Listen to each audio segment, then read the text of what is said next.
Jis turėjo 32 pergalės, 32 nokautus. Nei vienas varžovas nebuvo išgirdęs paskutiniojo gongo prieš jį.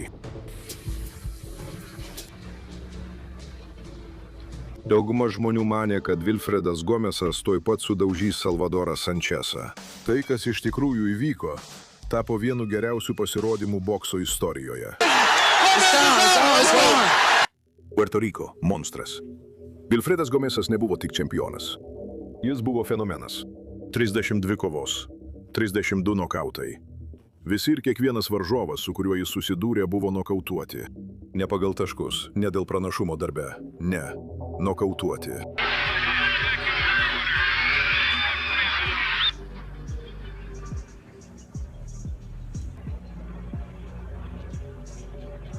Jis 14 kartų apgynė savo WBC antro lengviausio svorio čempiono titulą. Ir ne vienas iššūkio priėmęs varžovas neišgyveno. Jo galia buvo tokia absoliuti, tokia pribloškianti, kad kai jis žengė į ringą su Sančezu, klausimas buvo ne ar jis laimės. Klausimas buvo, kiek ilgai Sančezas atlaikys. Sančezas.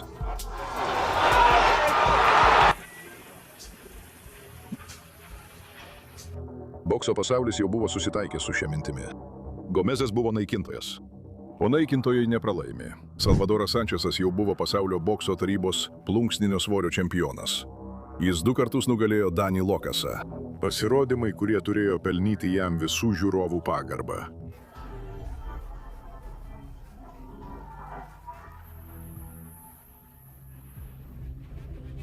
Žiniasklaida palaikė Gomesą. Lažybose favoritu buvo Gomesas. Daugelis ekspertų atvirai prognozavo dar vieną nokautą. Daugumai bokso pasaulio Sančesas tiesiog stovėjo istorijos kelyje.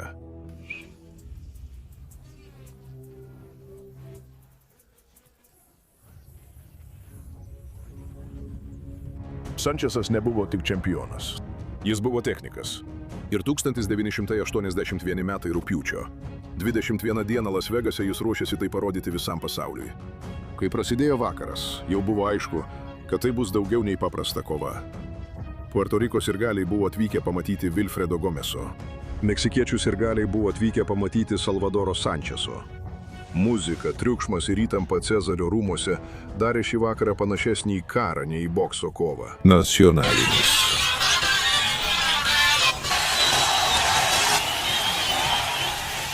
Gomesas pradėjo būtent taip, kaip visi tikėjosi. Agresyvus, galingas ir ieškantis to smūgio, kuris jau buvo užbaigęs 30 ir 32 kovas iki šios. Tačiau Sančesas išliko ramus. Jis judėjo, stebėjo ir rinkosi savo akimirkas.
Sančesas pataikė dešiniuoju smūgiu į smakrą, kurio Gomesas niekada nepastebėjo. Tada įvyko neįsivaizduojama. Pirmajame raunde Sančesas pasiuntė Gomesą į knockdowną.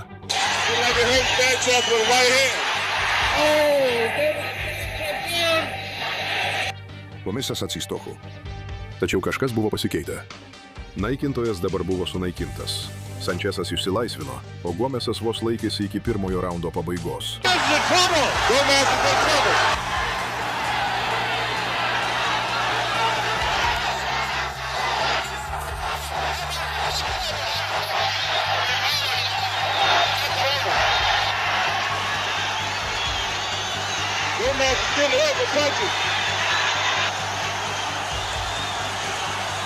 Prasidėjo antrasis raundas ir Gomesas puolė visą jėgą. bandydamas atgauti kontrolę.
Trečiasis raundas buvo atkaklesnis, nes Gomesas neketino pasiduoti be kovos. Tačiau Sančesas toliau rinkosi tinkamus momentus, smogė galingus smūgius į kūną ir pamažu pasuko kovą savo naudai.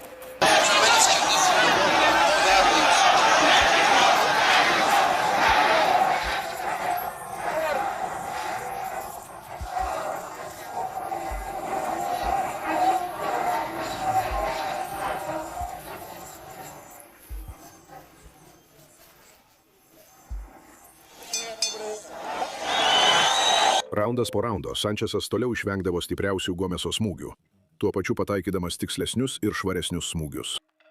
Ir jau viduriniuose raunduose abu Gomeso akys rodė sužalojimus.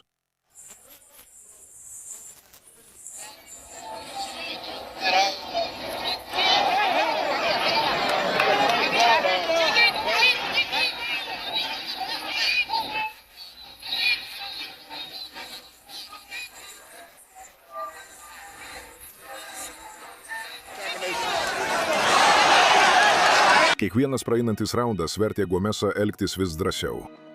Jis vis dar buvo pavojingas, bet jau nebe jis diktavo kovos tempą. Tai buvo Sančesas.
Labiausiai bijotas boksininkas buvo traiškomas viso pasaulio akyse. Jo veidas pasakojo istoriją, kurios nereikėjo pasakoti taškų kortelėms.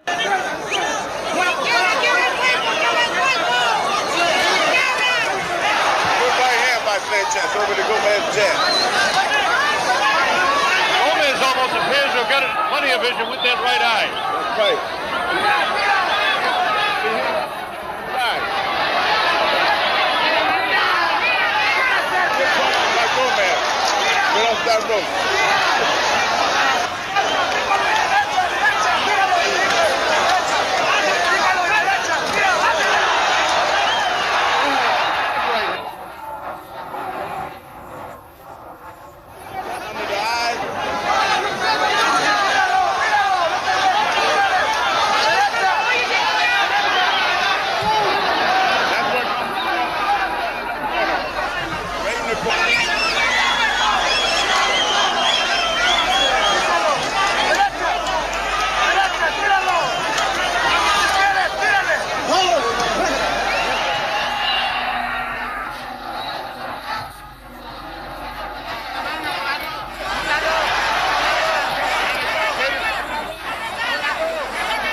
Gomezas vos laikėsi, vis dar tikėdamasis, kad vienas stiprus smūgis gali viską pakeisti. Tačiau Sančesas jį užspaudė ir paleido paskutinę kombinacijų audrą, kol Gomezo kojos neatlaikė ir teisėjų neliko nieko kito, kaip tik įsikišti.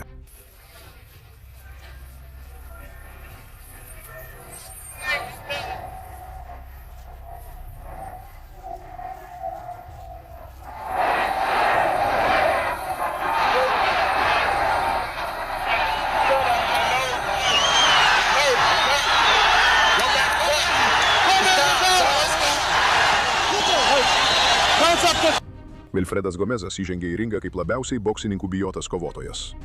Salvadoras Sančesas paliko jį kaip legendą.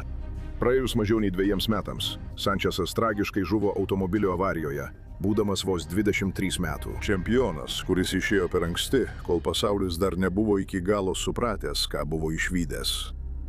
Tačiau praėjus daugiau nei 4 dešimtmečiams, kiekvieną kartą, kai bokso gerbėjai diskutuoja apie geriausius visų laikų puslengvio svorio boksininkus, vienas pasirodymas visada patenka į šį pokalbį.